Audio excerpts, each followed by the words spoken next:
Dans cette capsule, nous verrons comment retrouver la règle d'une fonction linéaire ou d'une fonction affine. On va commencer d'abord avec la fonction linéaire. Une fonction linéaire, c'est une droite en fait qui part de 0, 0. C'est une droite qui représente une situation de proportionnalité. Ici, ce qu'on sait, c'est qu'on a d'abord le point 0, 0 et on a aussi le point 9, 6. Une fonction linéaire, c'est du type y égale ax. Donc, la seule chose que nous avons à trouver, étant donné que l'ordonnée à l'origine est 0, on n'a qu'à trouver le taux de variation. Et le taux de variation se trouve avec la formule y2 moins y1, x2 moins x1. C'est-à-dire, y2 moins y1, on soustrait nos deux y que nous avons. Donc, on a ici 6 moins 0 sur la soustraction des x, mais dans le même ordre. Donc, ici, j'ai commencé par mon 6, donc je vais faire 9 moins 0. Ce qui me fait ici 6 sur 9, donc j'arrive à un taux de variation de 2 tiers. Ayant trouvé mon A, il me reste simplement à le remplacer dans mon équation générale. Donc j'obtiens y égale 2 tiers x. Donc ça, c'est l'équation de ma fonction linéaire.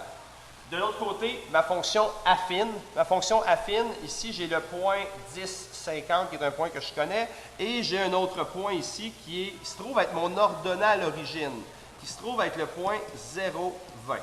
Donc ici, j'ai déjà, dans mon équation y égale ax plus b, je sais que mon b est 20. Donc je sais déjà que mon b est 20 parce que c'est l'endroit où ça croise l'axe des y. J'ai simplement donc à trouver mon taux de variation. Je cherche le a parce que je cherche y égale ax plus b et je sais que b vaut 20, donc j'ai qu'à trouver a. A, y2 moins y1 sur x2 moins x1. Je soustrais mes y, donc 50 moins 20 sur 10 moins 0.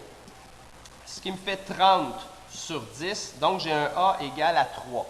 Donc, par défaut, j'aurais ma règle, déjà, j'aurais y égale 3x, et comme mon ordonnée à l'origine, c'est mon point de rencontre sur l'axe des y, c'est 20, bien, ma règle serait 3x plus 20.